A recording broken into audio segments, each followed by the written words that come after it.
Hi, everyone. Welcome back to another live session. I'm just checking my mic. Always got to make sure I can be seen and heard. So, as always, thank you so much for being here as you're coming into the live stream. A couple things to keep in mind. Always love those warm and fuzzies. You can see and hear me okay. That always just kind of lets me know I'm not talking to myself, which is always a nice thing. And then just remember as we dive into these live sessions, really important to note that any and all comments, questions, feedback, anything and everything is on the table. So while we will talk a little bit in our downtime about why winging it is not a great strategy in job interviews, which is why I put the X over that fun picture I found. Um, we'll dive into that in our downtime. And as always, we're gonna just kind of spend a few minutes warming into this session. And so let's start by going backwards. I have been massively consuming Vanessa Van Edwards' content. She is a body language expert, and that's the video that I focused on yesterday. How do we use our hands, right? And there are so many tips and tricks for how we use our hands that are going to have a incredibly powerful impact on ultimately the results that we have in a job interview. I spend so much of my time speaking with the audience about the use of words, how we structure our words, how we put everything together. But there's two really important realities that we need to speak about. Reality one is that interviewers are making those first impressions within a couple of seconds. So if we're not coming in with a smile and we don't have that warm body language, we're not going to do well. And then just overall understanding the power and impact of body language. And it's kind of ironic and funny, or maybe it's not ironic, maybe it's not funny, but so much of what I do is kind of almost in this shoulders and above space. So you don't see me using my hands, but I tend to use my hands when I speak for emphasis. And there are so many positive tips and tricks in that video yesterday to just show how you can really warm up your audience with using your hands. And yeah, we see all the body language videos on chin up, shoulders back, good handshake, good eye contact. But I wanted to just dive in yesterday into using your hands. You can have so much impact and create much, much better understanding with your audience who's barely paying attention if you use your hands. So if you haven't had a chance to check out yesterday's video, please do. All right, we're over 3 minutes in. Okay, we got somebody coming in. Okay, now I know I can maybe be seen and heard, which is great. So again, as you're warming into this session, please just let me know that you can see and hear me okay. And any questions, comments, everything's on the table. As we warm into January, it can start off a little slow. So that's just something else to keep in mind as well. So what else do you need to know before we dive in? If this is your first time here, my name is Jeff H. Sipe. My business is practiceinterviews.com. Still doing one-on-one interview coaching, one-on-one negotiation coaching, and one-on-one strategy sessions. That's mostly resume and LinkedIn, and a little bit talking about networking strategies. As you can see below, we're still continuing to push our AI tool significantly. We are now starting to, with the combination of Llama and Gemini, we're going to be able to introduce some really fantastic body language pieces into our AI app. So those are coming in the near future. Please keep your eye out for those. And of course, as I've mentioned, I'll continue to work and iterate and improve that tool. Also, 25% off of our interview mastery course. I want to continue to highlight and update the fact that I spent a month on weekends updating that entire course to include AI modules. It needed it, and it was very, very important. So if you haven't had a chance to check out our course, again, 25% off that course today as well. If you like what I'm doing today, smash that like button. If you've never subscribed, I go live 9 a.m. Pacific time every Tuesday and new original content every Monday. I have taken a step back from shorts, but that is definitely going to move up the priority list. And now that we've save TikTok for a little bit. I usually repurpose my content to go on LinkedIn, YouTube, and TikTok for the short content. 5 minutes in, let's dive in. It looks like we have a small audience today. So again, as you're coming in, any questions, any comments, everything's on the table. And then in our downtime, we'll talk a little bit about what happens if you wing it when it comes to job search and interviews. Let's dive in. Thank you, everybody, for being here. Hey, Jeff, happy to see you here again this week. Awesome. First, want to say thanks for all the sources. I had an HM interview last week and followed your advice on the HM video. Super helpful. Okay, I'm going to skip ahead and just see what you said, and then we're going to go back to these other items. For the next round, I have a 30 minutes for a business partner who used to be on the same team but now transferred to another team whose function is to communicate with finance and sales team on contract terms. Okay. Any suggestions for this interview? Okay, so I always kind of dive into, like, obviously we're going to go to the basic item. The basic item is just kind of understanding, well, what are the key priorities and functions of the role?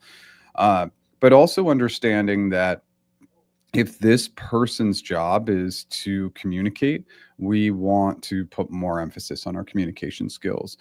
And typically the best communicators are communicating through active listening.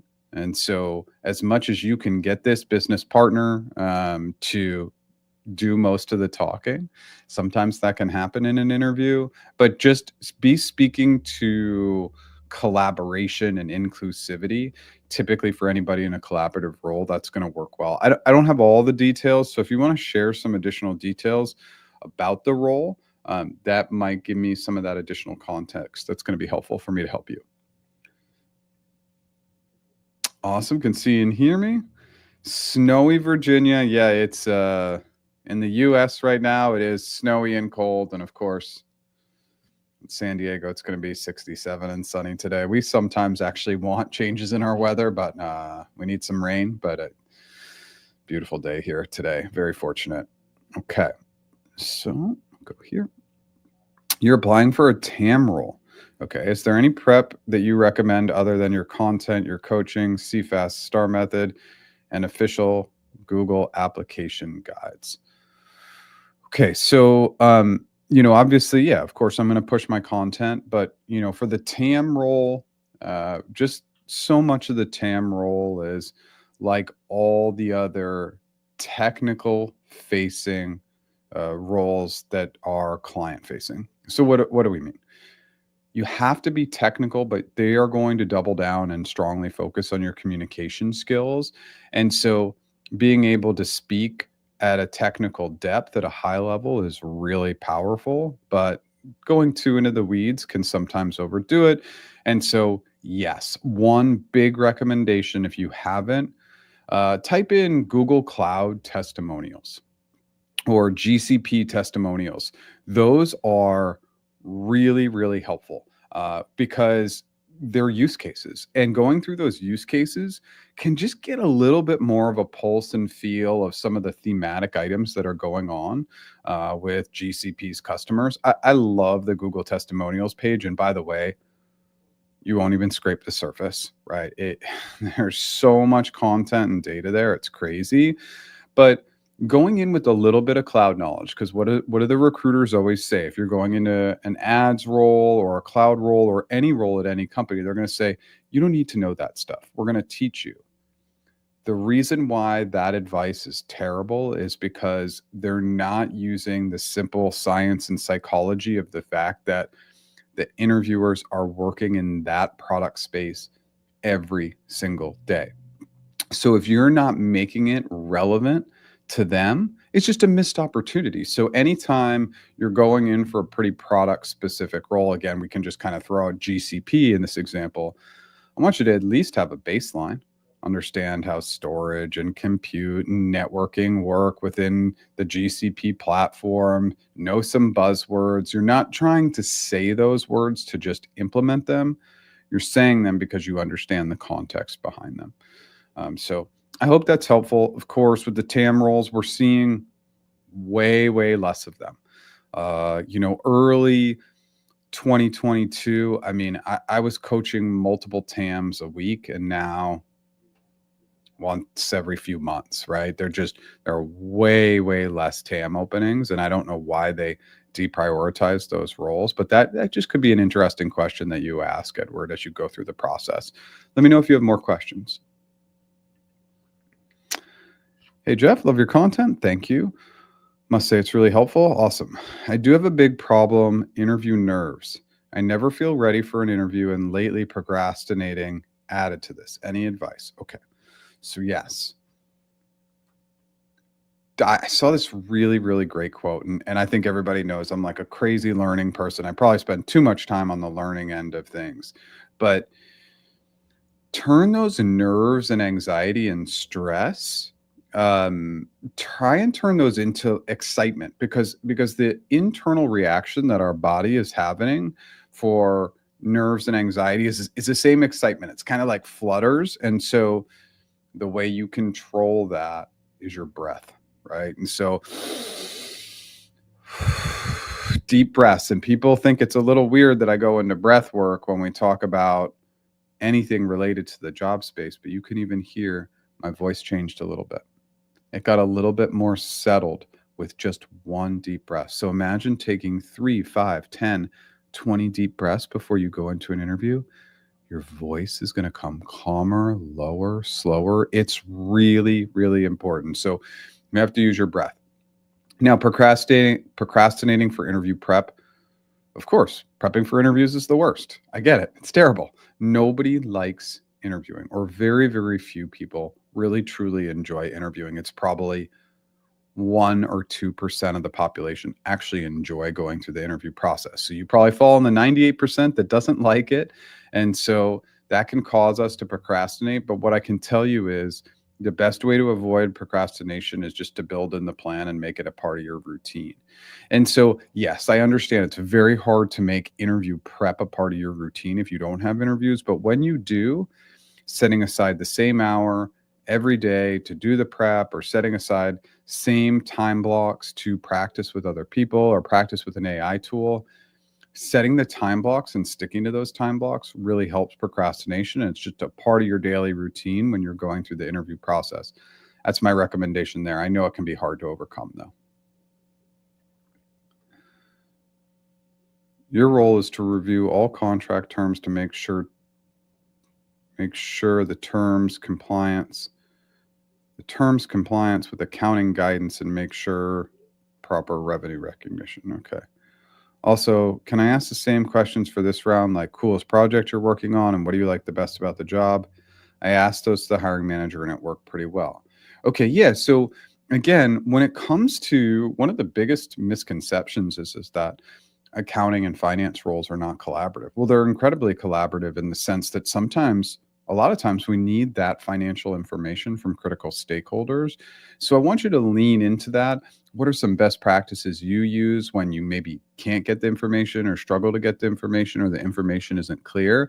And then how would you deal with scenarios where you have people who aren't providing the information, right? They're not giving you what you need, or like the rev rec, what isn't matching? I think be ready for some of those types of questions.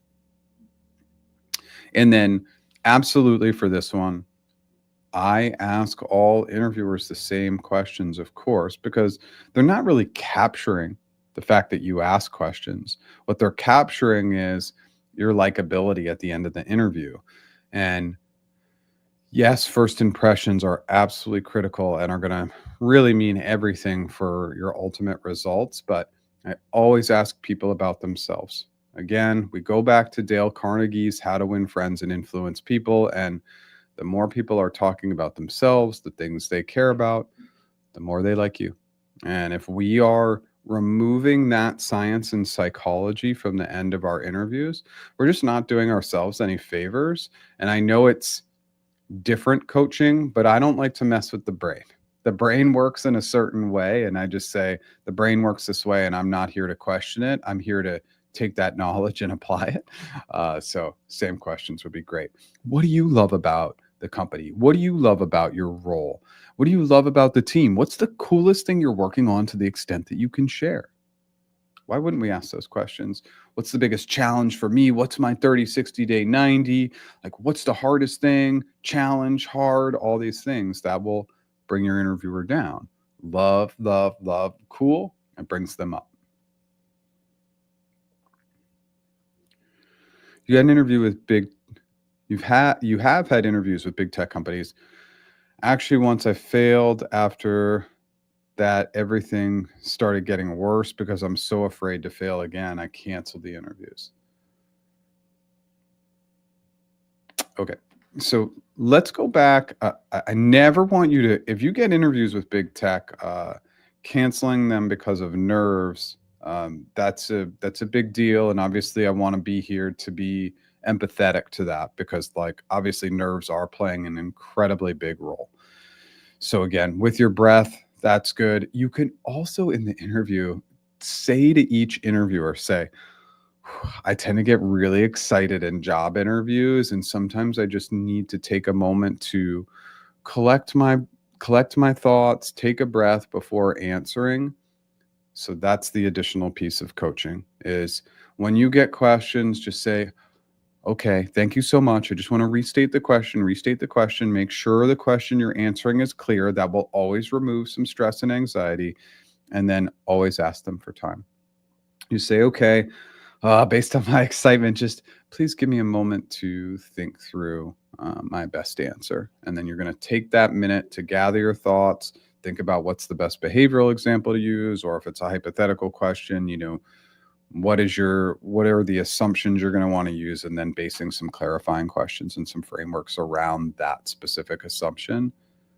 Slow down. And then sometimes we need to lead and guide our interviewer, and sometimes we need to remind them that interviewing is hard because they forget. And I will tell you, this happened to me at Google. I think I hit one point where I forgot what it was like to be on the other side of the table, and my interviews were incredibly difficult. And I just needed to kind of check myself and say, whoa, wait a second, like, would I pass my own interview? And then I was kind of thinking, well, no, I probably wouldn't. So interviewers forget. So saying I get really excited, or like sometimes I just need an extra second or two to kind of gather and collect my thoughts, can be really powerful because it can set the tone and remind them that interviewing is hard. Sometimes they forget. I know that was really long-winded, but I hope it helped. Yeah, Edward, absolutely. Go to those Google testimonials. If there's anything that comes to mind during this live session regarding the TAM roles, please don't hesitate to let me know. Thank you so much. Super helpful. One more question. If I'm, you are allowed, Patrick, as many questions as you want. We have a super sleepy session today, so please fire away. When it comes to scheduling the interview, is it always the earlier the better? So it's a mix, right? And so basically what you want to be thinking about is how prepared are you and how much time do you think you need to prepare, and then not putting it so far out where you likely will procrastinate and not get the work done, and what's too soon where you're not going to feel ready. And recruiter guidance is always extremely helpful. So I will always ask my recruiter, hey, I feel like I need like a couple weeks to prepare for this interview. Am I putting the job at risk by pushing it out that far? Do I need to be interviewing sooner? The recruiter has no reason not to be 100% transparent with you on this question. I would be, as your recruiter, I'd say, look, Patrick, no, like, you can't push it out 2 weeks. I already have 5 candidates in the on-site process, and I really encourage you to interview in the next week. I know this hiring manager makes quick decisions. Or as your recruiter, I might say, Patrick, you're coming in pretty early. Like, we only are looking at a couple of other candidates right now. So if you need a couple of weeks, that's fine. And I'll let you know if anything progresses or changes. So asking the recruiter can be really powerful. More than a couple weeks, you need to put some stress on yourself. I always encourage a little bit of like healthy stress to say, okay, I need to get this done, because the longer out, it's just it's gonna create more stress and anxiety. So finding that nice balance is always important. Yeah, and you hope to get more clarity on how to balance the preparation and the easiest interview you can schedule. Yeah, so there are other like little tactics and tricks with interviews. Again, like, Later in the week can be better. People are less crabby later in the week. There's also this crazy case study. I don't know if we've ever talked about this, but one of the most famous case studies on timing came from, I don't think it was India, but I'm just going to say India because it doesn't really matter. But it was from somewhere, and basically it was judges granting appeals. Okay, and basically the story behind the judges granting appeals was the number of cases where the appeals like got approval went dramatically up after lunchtime, and before lunchtime they went dramatically down because low blood sugar, the judges were hungry, like so they were rejecting at like a 2 or 3 to 1 rate before lunch, where after lunch they were approving a lot more. So again, sometimes like that right after lunch time frame can also be a good time frame, but it's really person dependent. So again, just a fun fact. I don't know if that helps. Hey Jeff, my recruiter told me that the hiring needs for the new account strategist at GCS have been put on pause. Is this something that's happened often, or they just don't have a need for the role anymore? The hiring needs for the new account strategist at GCS have been put on pause. Sometimes this happens, and it's just it really has nothing to do with you. It just has to do with they're constantly looking at the hiring numbers, prioritization, and they may just have found that based on the total number of accounts that need to be managed, that they just don't need that extra person right now, and know that that can flip and switch really, really fast. It's also important to note that, look, the AS role is a high turnover role. It's not a high turnover role because people don't like it. It's a high turnover role because it's an entry level role. And all entry level roles are pretty high turnover. So just because they don't need to add headcount doesn't mean that somebody won't move up from an account strategist to an account manager role, that they won't leave the organization for a higher level role at another company, which is not uncommon as well. The only challenge is account strategists get paid pretty well at Google. So keeps a lot of people there. But again, I still look at it as an entry level role and therefore a high turnover role. I hope that helps. But just keep us posted and obviously stay in contact with your recruiter as much as you can.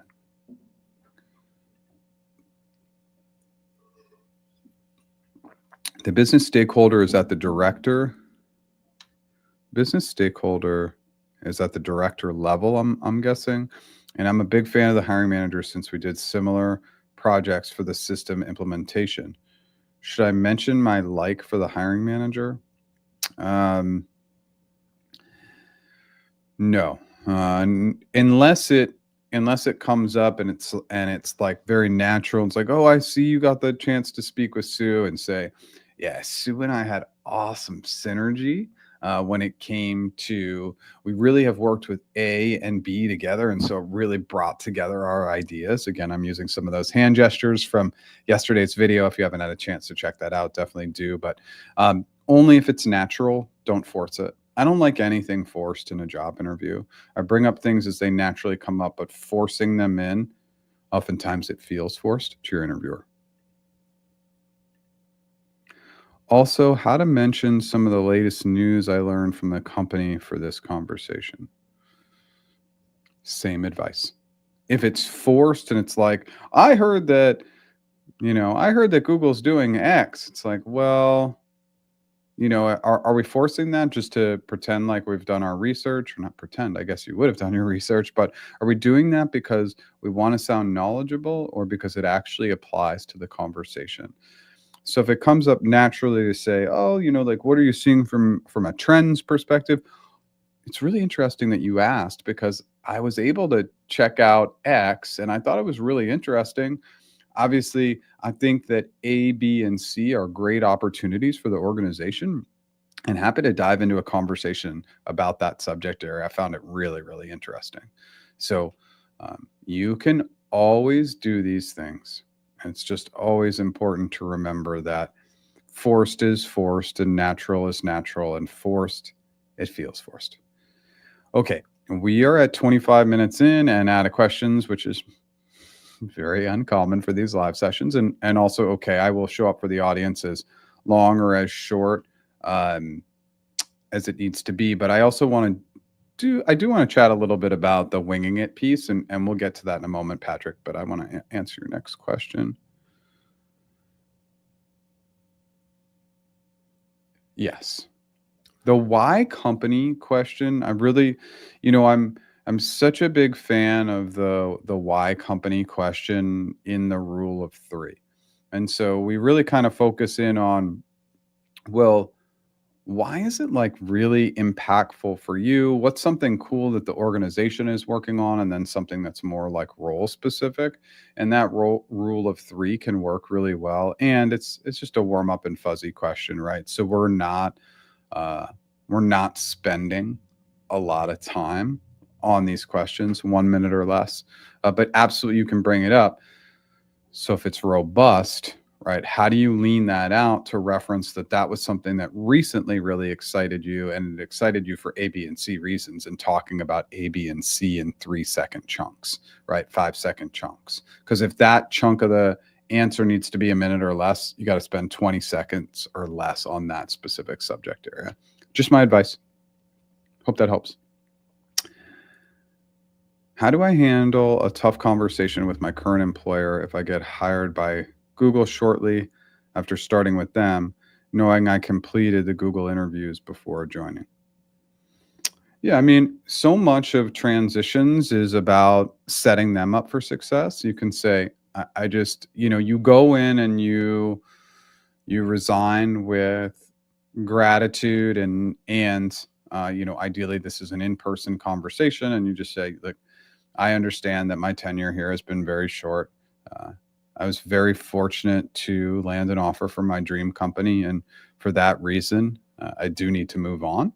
And what I'd really like to do is talk about a transition plan, and I'm happy to explore my network to see if I can help you find, or I can refer or recommend a replacement. And if they go crazy, just let them go crazy. Obviously, we're going to go after the companies that are going to best suit us. And, obviously, a company like Google is going to likely outpay, and the brand is obviously priceless. So yeah, it's super important that we just do what's best for us. I know some people don't like this guidance, but I mean, you saw it recently with Meta. Meta's just like, yeah, we have low performing employees. Let's get rid of them. They may not be low performing because they're low performing. They could have a terrible manager.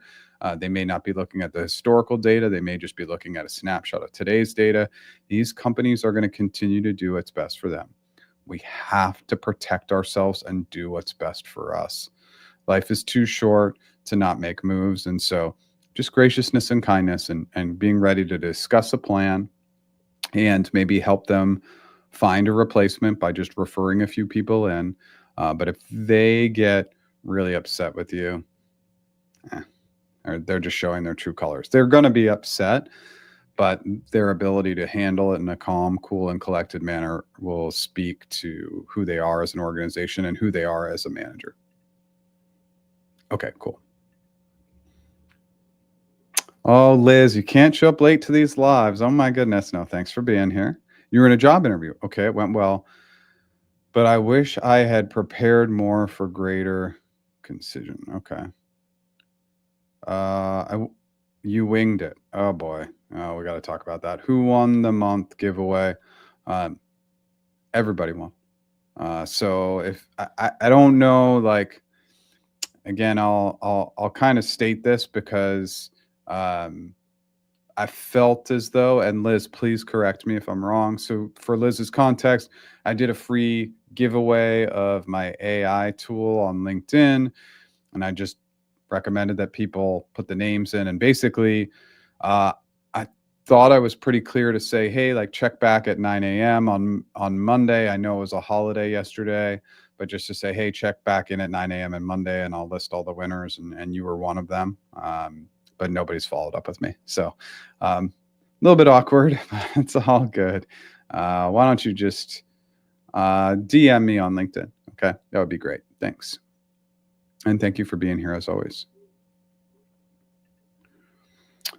Thank you so much for answering all my questions. I'm very satisfied with the splurge to ask so many questions. Thank you. Yeah, and this is kind of the benefit of these slower sessions. Like, I don't mind the sessions being slow and people throwing a lot of questions, because the questions you're asking, Patrick, they're relevant to everybody.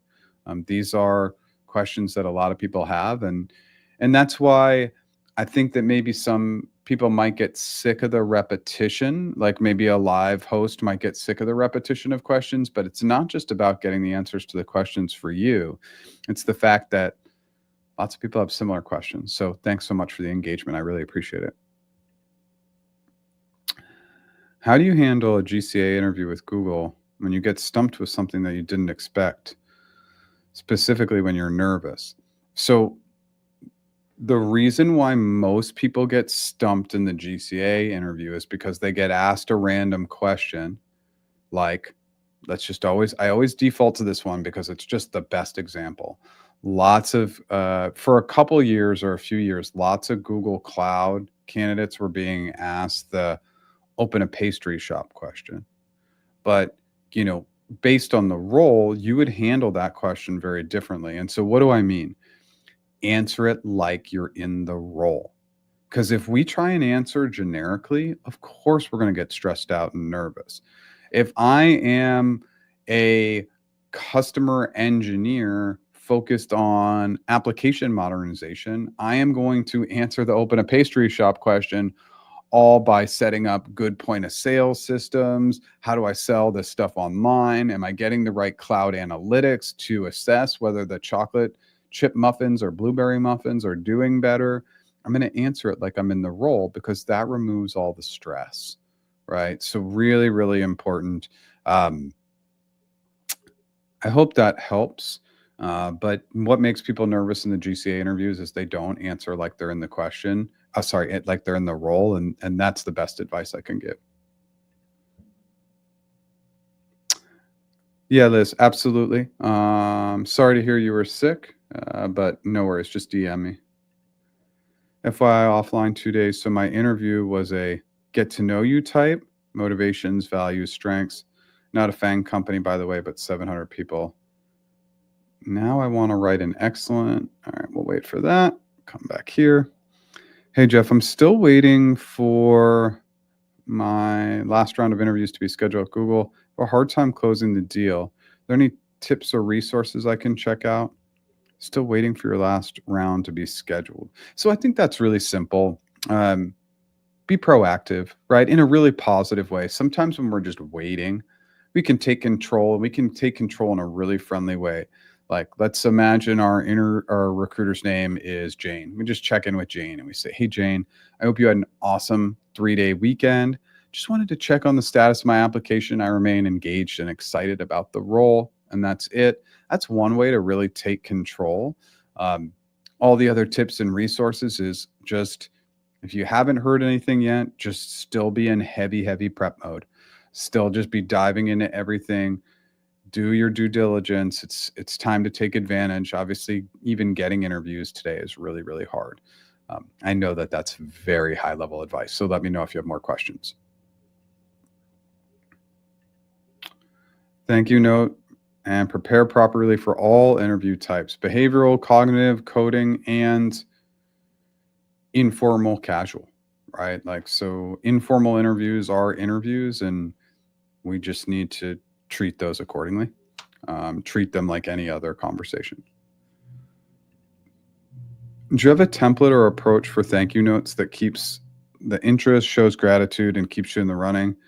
I need about 3 weeks to prep. I think 3 weeks is too long. My recommendation, Liz, is anything over 2 is just means that we're probably not putting the right focus and attention and effort into it. Again, that's a very, very blanket, broad statement, but I just want to state that.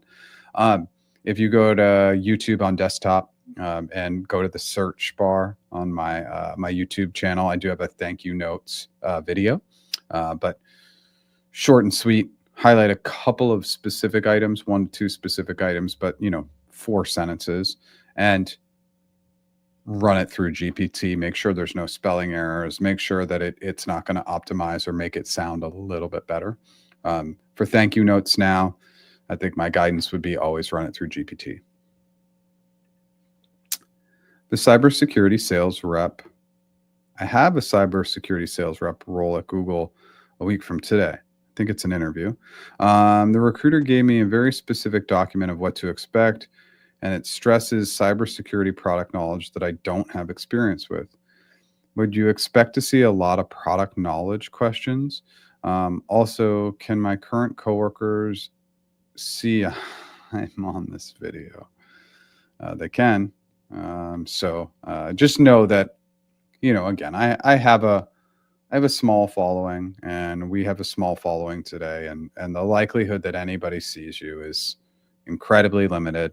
I just wouldn't expect it. Cybersecurity sales, are you going to get a lot of product knowledge questions? No, it's a little concerning that they're putting you into this role without any cybersecurity product knowledge. So the 80-20 rule is my recommendation. 80% of the time practicing, preparing for the interviews, 20% of the time learning a little bit more about Google's cybersecurity product space. Okay, because you have a week. So 80-20. I hope that helps.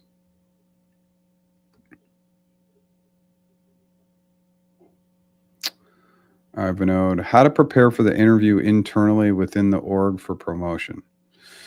Yeah, I probably need more details to be helpful, honestly, because I don't know what the role is. But I would just say anytime we are interviewing internally for a step up, we have to be speaking to in our answers about larger scope and scale. It's really performing at the next level, which is the level you're trying to get promoted to. So speaking about, again, scope, scale, broader impact, and definitely be speaking to repeatability as well. So by solving for X, sorry, my hands were wrong. By solving for X, we were able to solve for Y. So it's like really big, right, in this big space. So I hope that's helpful. If you have more questions, let me know. I am great. How are you? Thanks for joining today. We have a little bit of a slower session today, but all good. We're past the 30-minute mark. If we can make it past 30 minutes, it's always a win in my mind. Are all thank you notes on LinkedIn now? I actually have a mailing address for this company, but it's in London, so it takes some time to get there. No handwritten thank you notes anymore. And the reason why is at a lot of these companies, okay, so, funny story, like I did have a mailbox at Google, which I checked maybe once a year. It's just not standard practice. So every thank you note should be via email, in my opinion. I just think takes way too long, and thank you notes should come within 24 hours. If we hit that past 24-hour mark, it becomes less impactful. To me, it's like, are you organized enough to have the interview and then send the thank you note immediately or really close to it? It's not a hard, fast rule, but I would get it out as soon as possible. I don't have an interview yet because I hear you need to apply for roles first, but I just wanted to say thank you. Your content is amazing. Thank you so much. And sometimes you should apply, but not a lot. Apply for the really quote unquote low hanging fruit jobs where clearly your background matches the role, or if it's more entry level, that you have the basic and minimum qualifications to get the job. But the more you can talk to friends, network on LinkedIn, go to networking events, job applications. People don't love my math on this one, but job applications are probably 5% of people get the job through job applications. So how are the other 95% getting them? 40% are getting sourced by sourcers or recruiters. Maybe 25% are internal referrals. So we're at 65%, maybe 20 are people moving internally within a company. We're at 85%, again, so there are all sorts of ways, maybe 10% network in. Sorry, I kind of lost my mind there for a second, but Now we're at 95% to get to that 5% application rate. So just something to keep in mind. Applying is the easiest way and the least likely way to get a job. An interview for an L4 suite last Wednesday and haven't heard back from my recruiter yet. Am I rejected? Nope. It's the perfect time to follow up. If it was last Wednesday, follow up today. Just say, hey, just checking in. Hope you're well. Wanted to check in on the status of the interview process. That's it. Usually 4 to 5 business days. We're going to check in to see. And yeah, I mean, of course, should recruiters be more on top of it and be following up more often? Totally. But they just don't. And so we need to take control with recruiters. And that's always my recommendation. We just always are going to take control with them. Okay.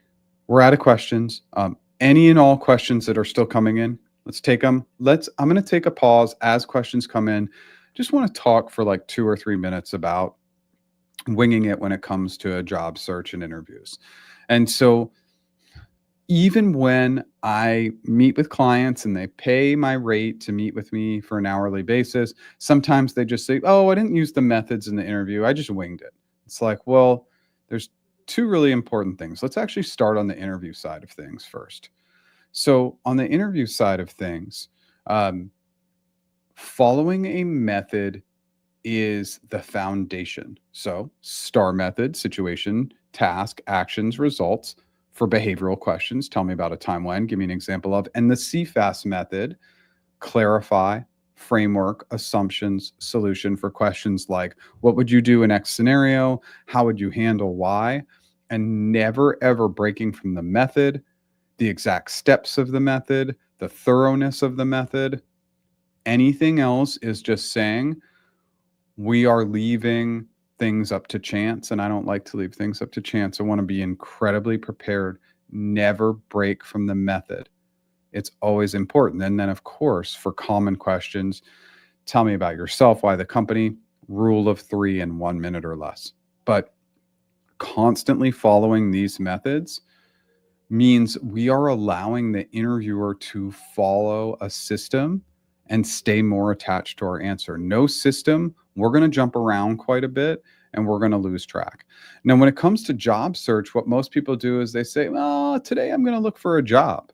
And so they don't go in with any plan, number of applications they want to do in a given day, a number of networking reach outs they want to do, number of practice interviews they want to do, number of practice interviews on an AI app that they're going to do, number of maybe volunteer events that they're going to look up and be a part of over the next month to just meet with people and chat with people. That can be a great way to loosely find a job. So no plan for the job search is really bad, and no plan for the interviews is bad too. Like just winging it. And then some people say, I shouldn't have to go in with a plan. Well, why would we plan for something as important as a job interview? Well, of course we would, right? And so just saying we don't wing the most important aspects of our life. And unfortunately, job interviews are just a critical aspect of our lives. And so winging it and just saying, I'm fine, or I don't feel like preparing, well, it's basically saying we don't really care about that job, right? Because if we did anything that we really care about, we are going to put our time and attention into. So I just, the winging it approach, or I just want to be myself. You can be yourself and be prepared. I feel like there's sometimes a disconnect between those 2 items. Oh, Liz, we'll give you some grace. It's okay. You weren't feeling well, and it was informal, but it's just a good reminder, right? And that's what we're here to do. We're not here to focus in on anything that happened 1 minute ago. We're here to focus in on the now and move forward, and that's all we can do in life. And obviously, that's a lesson you learn as you get older, of course. Would it be okay to contact a recruiter even if the company outsources the hiring process to another company? Totally. Nothing is stopping you from reaching out or contacting anybody, right? And I contact anybody and everybody. I mean, you should see, like, again, full transparency. I have my AI app. I'm trying to sell it B2B. I reach out to anybody who I think might be interested in putting it in front of their business. And I'm not shy to do that, right? Because I know I'm offering something of value, just like you're offering something of value with your background. All right, Liz. Good to know. And again, like the life is all just one big learning lesson, right? We could go on a long path about that item. What do you think about a career break and getting back to the job market after a year? Very common. And actually, so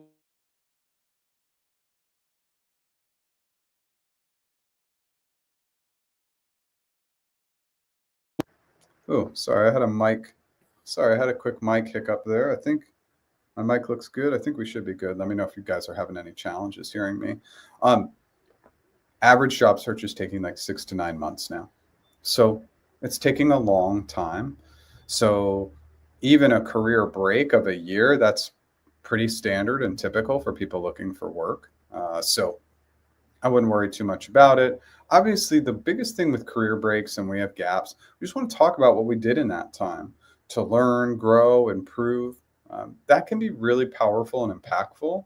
We're just like, oh, I just, watch Netflix for a year, like obviously that's not going to play as well as you took a course, you got certified in something, you read 20 books, always being able to speak to what you did in your time off that was productive and adding to the job is great. I hope that helps.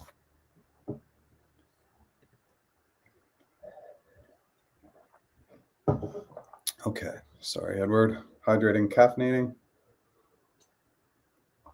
A follow-up to my TAM question, how valuable is it that I worked as a cloud engineer, customer engineer in similar roles in the past? Should I highlight that many of those jobs involve GCS services? 100%. Yeah, again, naturally, right? As they come up in conversation, but having experience working as a CE is super, super helpful. That's what a TAM role is going to be. Most of the people going after TAM roles have experience working in cloud, one, and then they have experience working with customers as well. So absolutely 100% valuable. And of course, that's going to come up naturally in your behavioral answers as well. And that knowledge will also show up in your hypothetical answers, I'm sure. Sometimes you need a little luck in the whole job search thing. And I feel like I just bumped into the right opportunity. Exciting, super motivated to prep and ace the interviews. Let's go 2025. Anyone who tells you that there is not luck involved in every aspect of life is crazy, right? Luck is all over the place. I was fortunate enough to grow up and have a house over my head, food in the fridge, right? If I wanted to go to the corner store and buy that like really crappy dessert that I wanted to eat, I had $1 to do that when I was growing up, right? And so just even that's lucky. I look at my job interviews at Google. A lot of people don't know the story that I've probably never shared. I was a contractor. I had a slate of interviews. I bombed the first interview. I bombed it, but it was for a different role. It was for a sourcing role. And then the other 3 interviews were for a recruiter role. I crushed all 3 of those interviews. No surprise, because I got in as a contractor. But I needed to even have luck to have the right interviewers who enjoyed my answers, which now looking back, who knows what I was doing. I wasn't following a method. I was good at sitting back and listening and keeping my answers concise, which I think helped. But no, luck is every part of it. And even my YouTube channel, right? How many other Google recruiters or former Google employees have done content on Google or done content? Yeah, I got lucky. The algorithm hit on a few of my videos, and here we are 6 years later. If that algorithm never hit, we're not having this conversation. So I think that we need to always constantly say, like, luck is just a part of everything, and we can guarantee better luck by putting together that plan, preparing and practicing as much as we possibly can. And then again, a little luck needs to be involved as well. All right, that was fun to tell that story. I don't think I've told that before. Is there a framework to evaluate and reevaluate self-performance after an interview? Had a couple of interviewers tell me interview was solid, and then I end up with rejections. Yes, this is a great question. So here's what I love doing. Of course, in 100% of interviews, I always recommend writing the question down and restating. Right after the interview or interviews, I know your brain is totally cooked, but one of the best exercises you can do is to review those questions and just ask yourself, okay, how did I do? And then like just reflecting back quickly, do I think I could have done anything better? Because that same time exploration will be really, really powerful to say, oh my goodness, I used this example, but I could have used this example, or oh my goodness, I forgot to make assumptions in that hypothetical answer. So reflecting right away can be really valuable. It's obviously much easier if you just had one interview. If you have 3 or 4 or 5 in a row, your brain's cooked. You're not going to remember that much, but write down the questions and then say, okay, how did I do? How do I think I performed? It's a pretty good exercise. Outside of that, it's really hard because, yeah, we're rarely getting feedback on our performance. You're welcome. Thank you for sharing your insight on interviewing. You have a 45-minute behavioral interview for a TPM role tomorrow. What should I put on my cheat sheet? Okay, so for a TPM, right, what are the most common clarifying questions a program manager asks? Well, they're around timeline and budget, scope and scale, internal and external stakeholders. So what's the timeline on this project? 1 month, 3 months, or 6 months? Do we have a strict budget or do we have unlimited budget? When we talk about the overall size of this project, is it small, medium, or large? Right? Are my stakeholders going to be internal, external, or both? Really basic questions like that are really good for program managers. Obviously, the program manager framework, you really want to be thinking about goals and objectives, historical data, timeline, budget, resources, risk, scope and scale, stakeholders, building that shared vision. That's a real go-to framework for anything operational. Obviously, a TPM, you might want to add in requirements. You might want to add in some other nuanced items based on the question. Assumptions. That I'm going to kick back to you. I would just say pre-plan specific assumptions of what we know happens in program management. Things get off schedule, off budget. We have issues with supply chain items. We have all these issues. Just pre-plan some very specific assumptions. And then, of course, with your behavioral examples, just title them. This was X scenario, Y scenario, Z scenario, just to make sure you're outlining each great behavioral example. Just title it. Yeah, of course, I want you to write it all out in your prep. That's really important, but just titling your examples. So in the moment, we don't go blank. Those are the cheat sheet items I recommend. I think those will be really helpful and powerful for a program manager. Just continue to ask yourself, what would I do as a TPM? And it will be really, really helpful. And you just said behavioral interview. So I focused a lot on the hypothetical side, and now I'm just realizing that was a mistake. So I hope that context still helps. But on the behavioral side, definitely your cheat sheet should be focused in on example titles. We just want that quick snapshot for our brain to say, oh yeah, that's the example I can use for this question. Then you'll dive in. What would be 3 things that you would do differently at Google, any other tech company, if you were starting your career there now with the wealth of knowledge you have? One, I would definitely manage my managers. I did a very poor job of managing my managers, and now that I know how to manage a manager, and I'm very, very well aware of all the tips and tactics, all the communication skills involved, I would have managed the heck out of my managers, meaning I would have worked in a way that aligned with their behavioral style as opposed to being fixated on the way I wanted to do things. That's one. That's really the biggest one.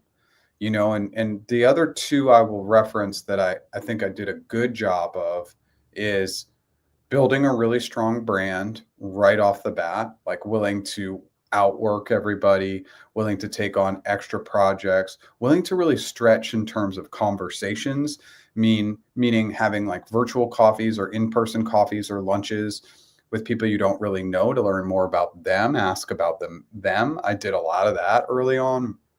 And then just making sure that you're incredibly collaborative, that you're bringing everybody in. And something that I think I could have done a better job of, speaking last. Let everybody else go first. Let all the information come in. Let everybody's ideas come in. Then, if applicable, add your insights. I used to jump in early, and I think I would do that differently as well. I know that's a lot. Hope it helps, though. Yeah. Any RRK advice for a data analytics role? Yeah. Drop that job description into GPT and say, create role specific questions, both hypothetical and behavioral based on the job description. Always with questions, my default mode is going to say, drop it in a GPT, drop it in a Gemini, Llama, Claude, whatever your preferred tool is. Let AI do the work for you. RRK interviews are typically 60 to 70% right from the job description. Use GPT. I mean, GPT is my preferred, but use whatever tool you like. I'm in team match phase with Google for 2 months. I've had 2 calls with managers. How should I approach this? My recruiter says that still waiting on additional candidates to complete interviews. That's kind of weird feedback. After 2 months, why would they be waiting on additional candidates to complete interviews? That doesn't really make any sense. The team match phase is just, it's really, really tough. Tons of ambiguity to know if you're going to get 10 team match calls, 0 team match calls. Is it going to last a week? Is it going to last 6 months? It's really hard. The only thing you can do is take control, figure out a good cadence to follow up with your recruiter, whether that's once a week, once every 2 weeks. And then if you find a role that you think is a fit and they haven't recommended it to you, send them the link to the role, 3 to 5 bullets for why you're a fit. Put your email and best phone number in that email in case they forward it on. Then you are going to put all of your availability at the bottom and attach a resume with an updated summary that matches that role. That's one way to really take control in the team match phase. Does that really work great? No, I don't think it yields a lot of ultimate hires for people in the team match stage, but really getting that good cadence with your recruiter and then sharing some good roles with them are 2 ways to go about it. Okay, everybody, we are out of questions. Since we're hitting about the hour mark, I didn't take a break in the middle. So let me do this. I'm going to prompt on my services really quickly. If any additional questions come in, great. If not, we'll wrap it up and I'll be back next week. If this is your first time here, my name is Jeff H. Sipe. My business is practiceinterviews.com. Today we are using the coupon code WINGIT, which I do not recommend, to get 25% off of either our 1 month or 3 month AI packages and 25% off of our interview course, which I updated with AI modules in November. Made an already great course, fantastic. Still doing one-on-one interview coaching, one-on-one negotiation coaching, and one-on-one career strategy sessions. That's mostly resume and LinkedIn, a little bit of networking as well. I go live 9 a.m. Pacific time every single Tuesday. New original long-form content every Monday. Continue to need to get back to doing more short-form content, and I promise to do more of that as this year goes on. If you like what I did today, smash that like button. If you've never subscribed, consider subscribing. I'm going to answer these last couple questions and hop off. Is it fine if I mail him every week? Ask him. Is it okay if I check in with you once a week to just get a pulse? Once every 2 weeks? What's your preference? Get their preference. That will mean you're more aligned with them. How long do Google strategist interview processes usually last? Interviews were paused for the holidays, and I'm still waiting to hear back. I would definitely follow up. This maybe based on your earlier comment is taking a lot longer. Of course, if you're following up and your recruiter's not getting back to you based on the fact that these interviews happen pre-holidays If you've followed up multiple times and you haven't heard back, use google-candidate-support@google.com. It doesn't sound like we're at that place right now, but if you're not hearing back, this is the email address to use. I lost my comments.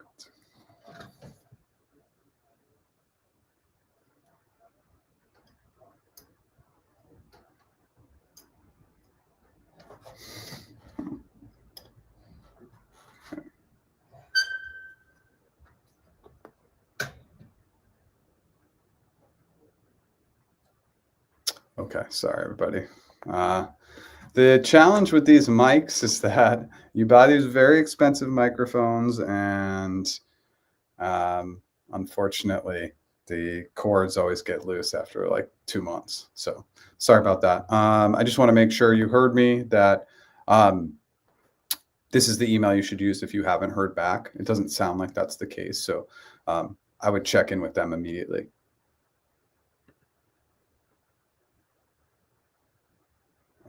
I'm not sure, what is your service call again? So if you want to learn anything about my products or services, everything's available at practiceinterviews.com. I do one-on-one coaching. I have that course, and then I have the AI app as well. I've been brought to HC for YouTube. Just want to say thanks for all your help. Awesome, Matthew. Wish you the best of luck. Remember, negotiate like a crazy person, anchor high, go in high with the equity, and of course, practiceinterviews.com if you want help with the negotiation, but get after it. Good luck. Thanks for being here, and thanks for the nice comment. My DA apprenticeship role went 70 minutes. Is that good or bad? Also, at last, I asked for any suggestion on how I can improve. He said he can't share, but you did good. You took time to answer. In life, we spend more time with people we like and less time with people we don't like. Just use that as your general rule. If they're going to go over the amount of time in an interview, it's always a good sign. And the fact that they gave you positive feedback is also great. Okay, let me just pause and sit here for a second. Just want to see if any last second questions come in. Thanks for dealing with my little mic issue. I've had a couple of those today, par for the course. Let's answer this one. Thanks for the valuable insights. Absolutely. Just use GPT or Gemini or whatever you prefer. Get those practice questions. All right, everybody, I am going to bounce off.